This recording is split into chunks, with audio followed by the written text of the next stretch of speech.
ഐസിൻ്റെ കട്ടകൾ. അതായത് നമ്മുടെ സാധാരണ ഐസ്, വെള്ളം തണുത്തുറച്ചുണ്ടാകുന്ന ഐസ്. ഈ ഐസിൻ്റെ കട്ടകൾ ഒരു പാത്രം ജലമെടുത്തിട്ട്, വെള്ളമെടുത്തിട്ട്, ആ വെള്ളത്തിലിട്ടിട്ട് അതിൽ കുറച്ച് മഞ്ഞളും കുറച്ച് ഉപ്പും ചേർത്ത് അടുപ്പത്ത് വെച്ച് തിളപ്പിച്ചിട്ട് എങ്ങനെ പുഴുങ്ങാം, അതായത് നമ്മൾ കപ്പ പുഴുങ്ങുന്നത് പോലെ അല്ലെങ്കിൽ ചക്ക പുഴുങ്ങുന്നത് പോലെ എങ്ങനെ നമുക്ക് ഐസ് കട്ടകൾ പുഴുങ്ങിയെടുക്കാം, അതാണ് നമ്മളിന്ന് ചർച്ച ചെയ്യുന്നത്. ഈ ഐസിൻ്റെ കട്ടകൾ രണ്ട് വിധത്തിൽ പുഴുങ്ങിയെടുക്കാം. ഒന്ന് നമ്മൾ സാധാരണ ചെയ്യും പോലെ, ഈ കപ്പ, ചക്ക ഇതൊക്കെ പുഴുങ്ങും പോലെ ഉപ്പും മഞ്ഞളും ചേർത്ത് പുഴുങ്ങിയെടുക്കാം. പിന്നെ വേറൊരു വിധത്തിൽ പുഴുങ്ങുന്നത് എങ്ങനെയാണെന്ന് ചോദിച്ചാൽ, ശാസ്ത്രീയമായിട്ട് ഐസ് നമുക്ക് പുഴുങ്ങിയെടുക്കാം. ശാസ്ത്രീയമായിട്ട് പുഴുങ്ങുന്നത് എങ്ങനെയാണെന്ന് മനസ്സിലാക്കുന്നതിന് മുമ്പ് ഈ ശാസ്ത്രം എന്താണെന്ന് നമുക്കൊന്ന് ചർച്ച ചെയ്യാം. ചിലർക്കെങ്കിലും ഓഫാക്കി പോകണമെന്ന് തോന്നുന്നുണ്ടോ? കാരണം ഈ ശാസ്ത്രം എന്താണെന്ന് അറിയാത്തവരല്ല നമ്മളിൽ പലരും. എങ്കിലും നമുക്കൊന്ന് ചർച്ച ചെയ്യാം എന്താണ് ശാസ്ത്രം. തുടക്കത്തിൽ തന്നെ ഞാൻ പറയട്ടെ, ഈ ശാസ്ത്രം എന്നത് തൊള്ളക്ക് തോന്നിയത് വിളിച്ചു കൂവുന്ന സ്വതന്ത്ര ചിന്തകരുടെയും യുക്തിയുടെ കണിക പോലും ഇല്ലാത്ത യുക്തിയുണ്ട് എന്ന് അവകാശപ്പെടുന്ന നാസ്തികരുടെയും കുടുംബ സ്വത്തല്ല ശാസ്ത്രം. പിന്നെന്താണ് ഈ ശാസ്ത്രം? ഞാൻ പറയുന്നു, ഈ പ്രപഞ്ചത്തിലെ ഏതൊരു ചരാചരമെടുത്താലും ആ ചരാചരം, ആ വസ്തു അല്ലെങ്കിൽ ആ വസ്തുത എങ്ങനെയാണോ രൂപമെടുക്കുന്നത്, എങ്ങനെയാണോ രൂപപ്പെട്ടു വരുന്നത്, ഏത് നിയമത്തിൻ്റെ അടിസ്ഥാനത്തിലാണോ രൂപപ്പെട്ടു വരുന്നത്, ആ നിയമത്തെയാണ് അതിൻ്റെ ശാസ്ത്രം എന്ന് പറയുന്നത്. വല്ലതും മനസ്സിലായോ? അതായത് ആദമിനെ ദൈവം സൃഷ്ടിച്ചിട്ടില്ല.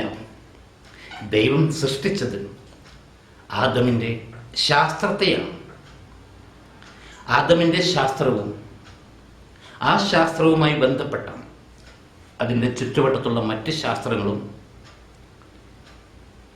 സഞ്ചരിക്കേണ്ട രീതിയിൽ സഞ്ചരിക്കുമ്പോൾ ശാസ്ത്രങ്ങൾ അതിൻ്റെ വഴിക്ക് സഞ്ചരിക്കുമ്പോൾ ആദം രൂപപ്പെട്ടു വരുന്നു. കുറച്ചും കൂടി ലളിതമായൊരു ഉദാഹരണം എടുക്കുകയാണെങ്കിൽ, ഒരു മാവിൻ്റെ മുകളിൽ തൂങ്ങിക്കിടക്കുന്ന ഒരു മാങ്ങ. ആ മാങ്ങ ഒരിക്കലും ദൈവം സൃഷ്ടിക്കുന്നില്ല. ദൈവം സൃഷ്ടിച്ചത് ആ മാങ്ങയുടെ ശാസ്ത്രത്തെയാണ്.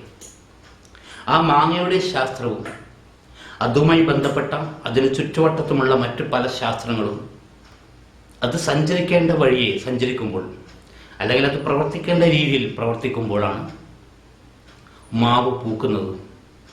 പിന്നീട് ആ പൂ ഉണ്ണിമാങ്ങയായിട്ട് മാറുന്നു. പിന്നെ ഉണ്ണിമാങ്ങകൾ കണ്ണിമാങ്ങയായിട്ട് മാറുന്നു. പിന്നീട് അത് വലിയ മാങ്ങയാവുന്നു. പിന്നീട് അത് മൂക്കുന്നു, പഴുക്കുന്നു, താഴെ വീഴുന്നു. ഇതൊക്കെ സംഭവിക്കുന്നത് എന്താണോ ആ മാങ്ങയുടെ ശാസ്ത്രം, ആ ശാസ്ത്രം അതിൻ്റെ വഴിക്ക് സഞ്ചരിക്കുമ്പോഴാണ്. ശാസ്ത്രം എന്താണെന്ന് ഏകദേശം പിടുത്തം കിട്ടിക്കാണുമെന്ന് വിശ്വസിക്കുന്നു. ഒരു കടിഞ്ഞാണമില്ലാതെ തൊള്ളക്ക് തോന്നിയത് വിളിച്ചു കൂവുന്ന സ്വതന്ത്ര ചിന്തകർക്കും യുക്തിയുടെ ഒരു കണിക പോലുമില്ലാതെ യുക്തിയുണ്ട് എന്ന് വാദിക്കുന്ന നാസ്തികർക്കും വേദഗ്രന്ഥങ്ങളിൽ നിന്ന് മനുഷ്യരെ അടർത്തി മാറ്റി ബഹുദൂരം അകറ്റിക്കൊണ്ടുപോകുന്ന പുരോഹിതന്മാർക്കും ഈ കാര്യങ്ങൾ, ഇപ്പം ഞാൻ പറഞ്ഞ കാര്യങ്ങൾ പിടികിട്ടി വരണമെങ്കിൽ കുറച്ച് പെടാപ്പാട് പെടേണ്ടി വരും. എങ്കിലും ഞാൻ കാര്യങ്ങൾ പറയാം, കുറെ കൂടി ലളിതമായി അവതരിപ്പിക്കാൻ ശ്രമിക്കാം. ഞാൻ പറഞ്ഞു, ഈ പ്രപഞ്ചത്തിലെ ഒരു സൃഷ്ടിയെയും ഒരു ചരാചരത്തെയും ഒരു വസ്തുവിനെയും ഒരു വസ്തുതയെയും പ്രപഞ്ചമെന്ന സൃഷ്ടിയെ തന്നെയും ദൈവം സൃഷ്ടിച്ചതല്ല. ദൈവം സൃഷ്ടിച്ചതല്ല എന്നല്ല, ദൈവം സൃഷ്ടിച്ചിട്ടില്ല. അതിന് പിന്നിലുള്ള, ഈ പ്രപഞ്ചത്തിലെ ഏതൊരു ചരാചരത്തിനു പിന്നിലുള്ള ശാസ്ത്രത്തെയാണ് ദൈവം സൃഷ്ടിച്ചത്. ആ ശാസ്ത്രം സഞ്ചരിക്കേണ്ട വഴിയെ,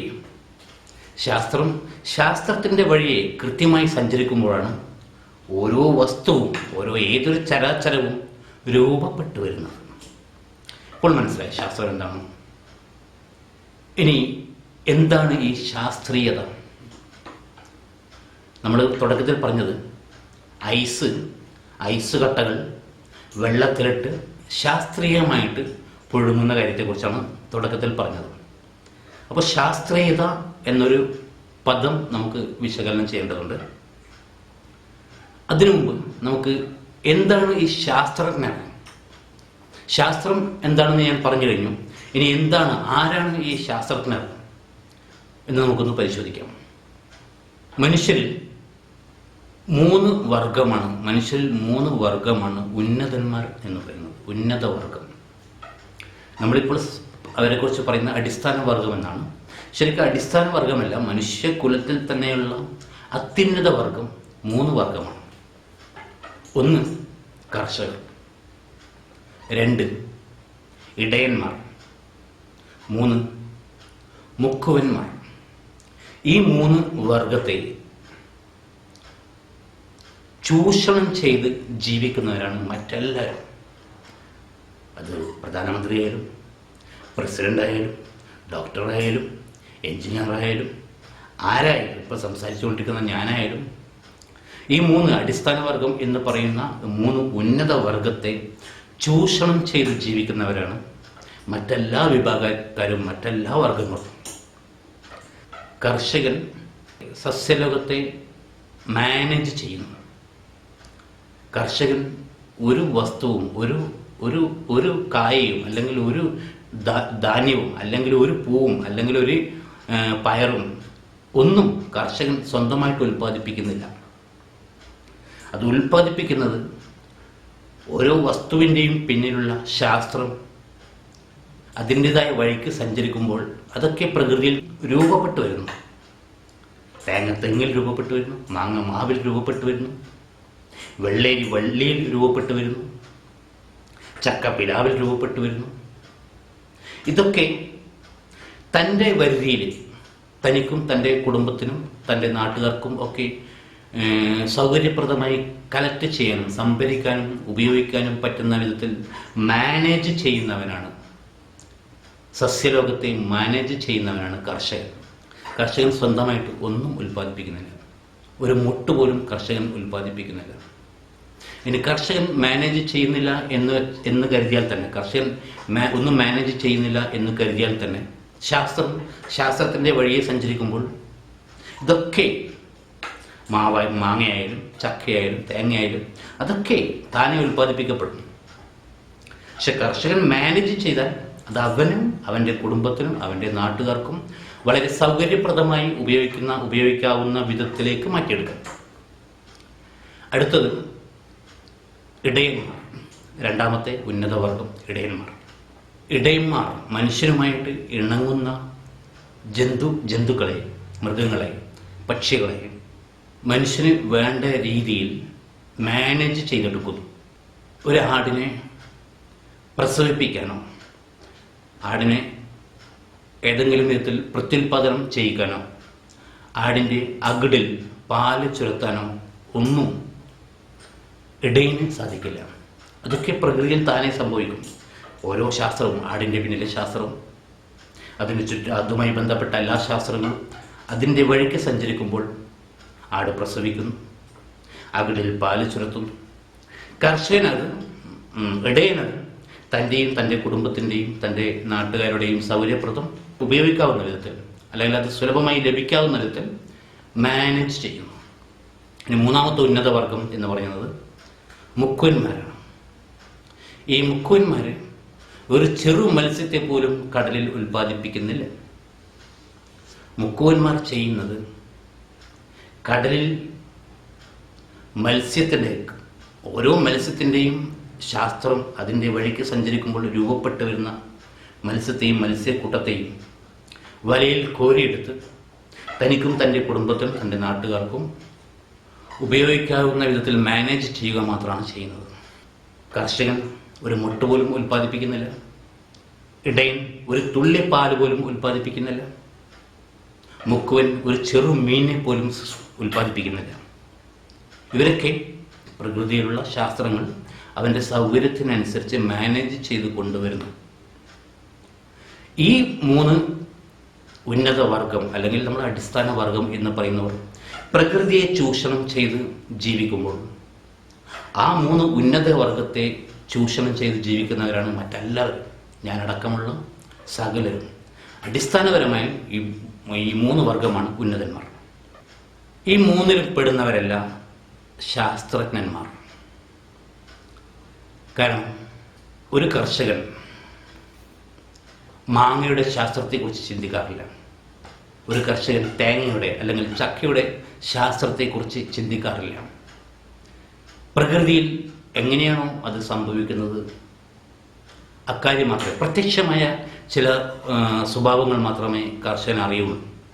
അതിൻ്റെ അപ്പുറത്തുള്ള പ്രത്യക്ഷമല്ലാത്ത കർഷകനെ മനസ്സിലാക്കാൻ പറ്റാത്ത ശാസ്ത്രത്തിൻ്റെ ആഴങ്ങളിൽ കർഷകൻ സഞ്ചരിക്കുന്നില്ല. കർഷകന് ആവശ്യമായ പ്രത്യക്ഷമായ ശാസ്ത്രം മാത്രമേ, അറിവുകൾ മാത്രമേ കർഷകൻ സ്വരൂപിക്കുന്നുള്ളൂ, അടുത്ത തലമുറക്ക് പകർന്നു നൽകുന്നുള്ളൂ.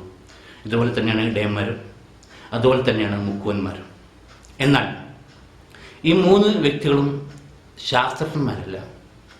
ഈ 3 വ്യക്തികളും അവർക്കും അവരുടെ കുടുംബത്തിനും നാട്ടുകാർക്കും നന്മ ചെയ്യുന്ന അത്യുന്നതന്മാരാണ്. അല്ലെങ്കിൽ അത്യുന്നതൻ ദൈവമല്ല ഉദ്ദേശിച്ചത്, ഉന്നതന്മാരാണ്, ഭൂമിയിലെ ഉന്നതന്മാരാണ്.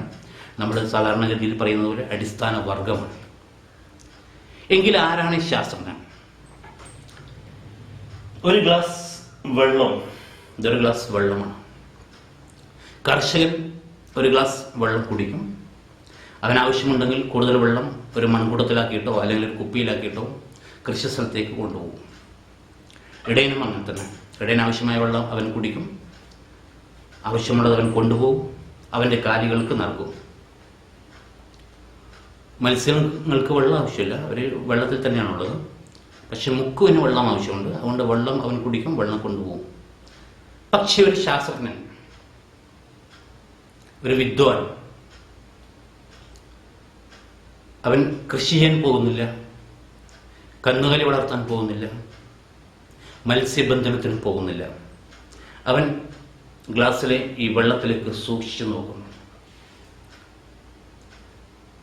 ഇത് ദ്രാവക രൂപത്തിലുള്ള ഒരു പദാർത്ഥമാണ്, ജലം.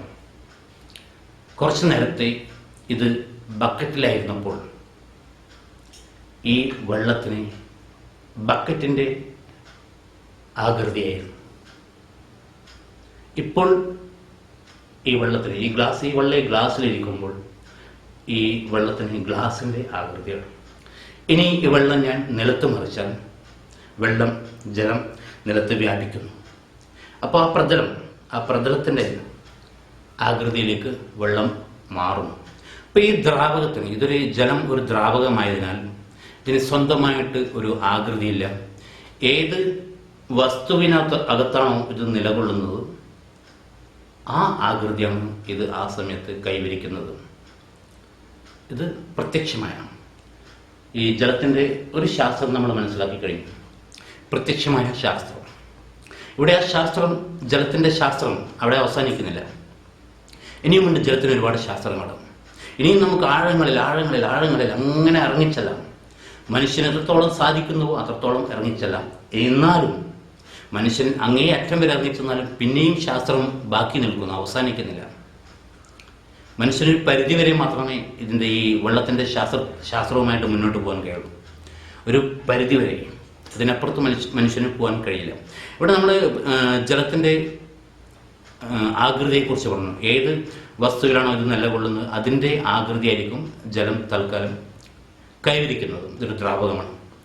ഈ ജലത്തിൻ്റെ ശാസ്ത്രം അവസാനിക്കുന്നില്ല. നമ്മളിതിൻ്റെ ആകൃതിയെക്കുറിച്ച് മാത്രമേ സംസാരിച്ചുള്ളൂ. ഇനി ഇതിൻ്റെ നിറം, ഇതിന് പ്രത്യേകിച്ചൊരു നിറം കാണുന്നില്ല, സുതാര്യമാണ്. അതും ഈ ജലത്തിൻ്റെ ശാസ്ത്രമാണ്. അവിടെയും തീരുന്നില്ല. ഈ ജലം തന്നെയാണ് തണുപ്പ് കൂടുതലുള്ള പ്രദേശങ്ങളിൽ ഉറച്ചിട്ട് ഐസായി മാറുന്നത്.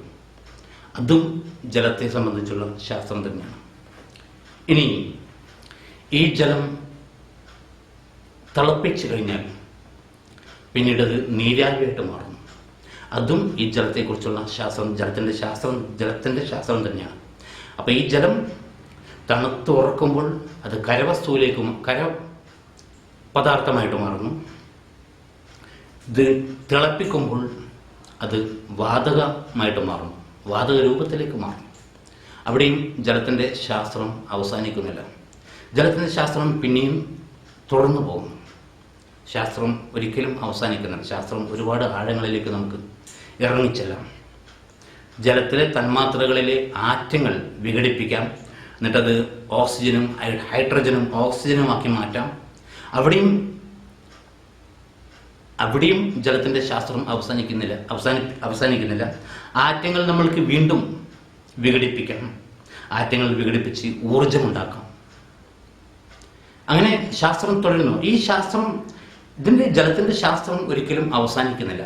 നമുക്ക് ഇതിൻ്റെ ആഴങ്ങളിലേക്ക് ഇറങ്ങി ഇങ്ങനെ ചെന്നുകൊണ്ടേയിരിക്കാം.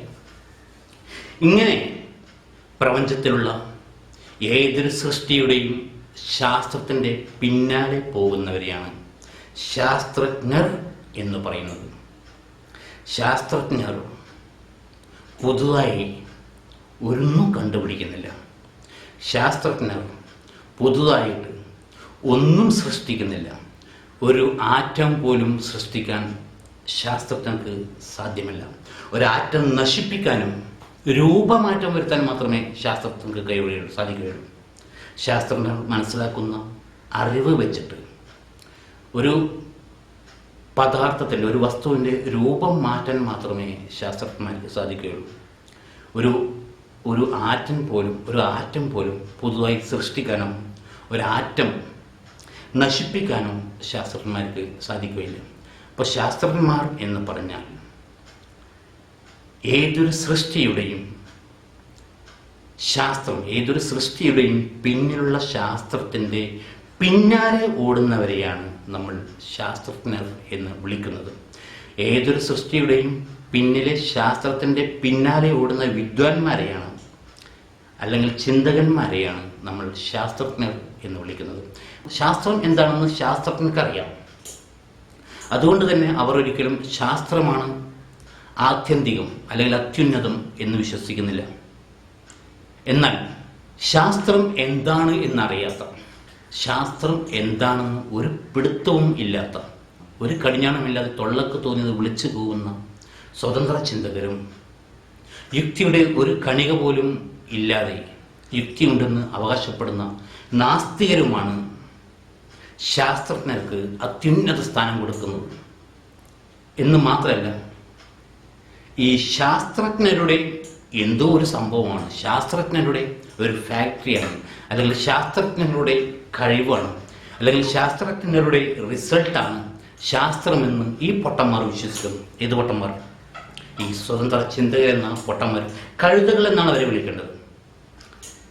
ഒരു കടിഞ്ഞാണമില്ലാതെ തൊള്ളക്ക് തോന്നിയത് വിളിച്ചു കൂവുന്ന സ്വതന്ത്ര ചിന്തകർ എന്ന് അവകാശപ്പെടുന്ന കഴുതകളും പൊട്ടന്മാരും, യുക്തിയുടെ ഒരു കണിക പോലുമില്ലാതെ, ഒരു തരി പോലുമില്ലാതെ യുക്തിയുണ്ടെന്ന് അവകാശപ്പെടുന്ന നാസ്തികരും ശാസ്ത്രജ്ഞന്മാർക്ക് അത്യുന്നത സ്ഥാനം നൽകുന്നു. ശാസ്ത്രജ്ഞരാണ് എന്തോ സംഭവമെന്ന് പറയുന്നു. ശാസ്ത്രം ഈ ശാസ്ത്രജ്ഞന്മാരുടെ ഫാക്ടറിയാണെന്ന് ധരിക്കുന്നു. ശാസ്ത്രജ്ഞന്മാരുടെ കണ്ടുപിടുത്തമാണെന്ന് വിശ്വസിക്കുന്നു. യഥാർത്ഥത്തിൽ ഒരു ശാസ്ത്രജ്ഞനും അങ്ങനെ വിശ്വസിക്കുന്നില്ല. ശാസ്ത്രജ്ഞന്മാർക്ക് എന്താണ് ശാസ്ത്രമെന്ന് കൃത്യമായിട്ട് അറിയാം. ഇനി ഈ ശാസ്ത്രജ്ഞന്മാരാണ് അത്യുന്നതന്മാർ. ആ അത്യുന്നതന്മാരുടെ ഫാക്ടറിയാണ്, അല്ലെങ്കിൽ അവരുടെ എന്തോ ഒരു സംഭവമാണ് ശാസ്ത്രം എന്ന് വിശ്വസിക്കുന്ന സ്വതന്ത്ര ചിന്തകരും നാസ്തികരായ യുക്തിവാദികളും.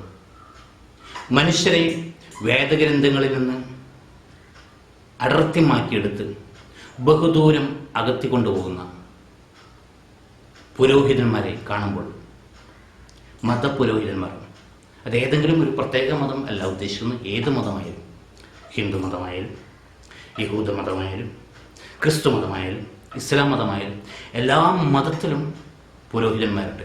ഈ പുരോഹിതന്മാരൊക്കെ ചെയ്യുന്നത് മനുഷ്യരെ വേദഗ്രന്ഥങ്ങളിൽ നിന്ന് അടർത്തി മാറ്റി ബഹുദൂരം അകത്തിക്കൊണ്ടുപോവുകയാണ് ചെയ്യുന്നത്. ആ പുരോഹിതന്മാരെ കാണുമ്പോൾ ശാസ്ത്രജ്ഞരും ശാസ്ത്രവുമാണ് അത്യുന്നതർ എന്ന് വിശ്വസിക്കുന്ന സ്വതന്ത്ര ചിന്തകരും യുക്തിയുടെ ഒരു കണിക പോലുമില്ലാത്ത നാസ്തികരായ യുക്തിവാദികളും ചോദിക്കുന്ന ഒരു ചോദ്യമുണ്ട്. ആ ചോദ്യം ഇങ്ങനെയാണ്, അതായത് ശാസ്ത്രീയമായിട്ട് ദൈവമുണ്ടെന്ന് തെളിയിക്കാൻ നിങ്ങൾക്ക് സാധിക്കുമോ? ആ സമയം അവരെങ്ങനെ ചോദിക്കുമ്പോൾ മതപുരോഹിതന്മാർ തിരിച്ചു ചോദിക്കുന്ന ഒരു ചോദ്യമുണ്ട്. ഒരു മനുഷ്യൻ്റെ ജീവൻ, മരിച്ചുപോയ ഒരു മനുഷ്യൻ്റെ ജീവൻ ആ മനുഷ്യനിലേക്ക് തന്നെ തിരിച്ചു കൊണ്ടുവരുവാൻ നിങ്ങളുടെ ശാസ്ത്രത്തിന് സാധിക്കുമോ? മരിച്ചുപോയ ഒരു മനുഷ്യൻ്റെ ശരീരത്തിലെ ജീവൻ അതേ മനുഷ്യനിലേക്ക് തന്നെ തിരിച്ചു കൊണ്ടുവരുവാൻ നിങ്ങളുടെ ശാസ്ത്രത്തിന് സാധിക്കുമോ? ഈ പൊട്ടന്മാര് പുരോഹിതന്മാർ ശാസ്ത്രജ്ഞർക്ക് സാധിക്കുമോ എന്ന് ചോദിച്ചിരുന്നെങ്കിൽ ആ ചോദ്യത്തിൽ ഒരു യുക്തിയുണ്ട്. ആദ്യത്തെ ചോദ്യം നമുക്ക് എടുക്കാം. സ്വതന്ത്ര ചിന്തകരും നാസ്തികരായ യുക്തിവാദികളും പുരോഹിതന്മാരോട് ചോദിക്കുന്ന ചോദ്യമാണ്, ദൈവമുണ്ടെന്ന് ശാസ്ത്രീയമായിട്ട് തെളിയിക്കാൻ സാധിക്കുമോ?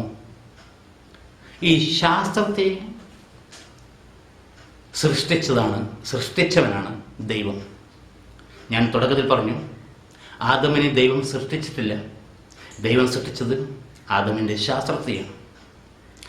നമ്മുടെ കയ്യിലെ നമ്മൾ മാവിൽ നിന്ന് പറിക്കുന്ന ഒരു മാങ്ങ, തേങ്ങ, ചക്ക എന്തായാലും അതൊന്നും ദൈവം സൃഷ്ടിച്ചിട്ടില്ല, സൃഷ്ടിക്കുന്നുമില്ല.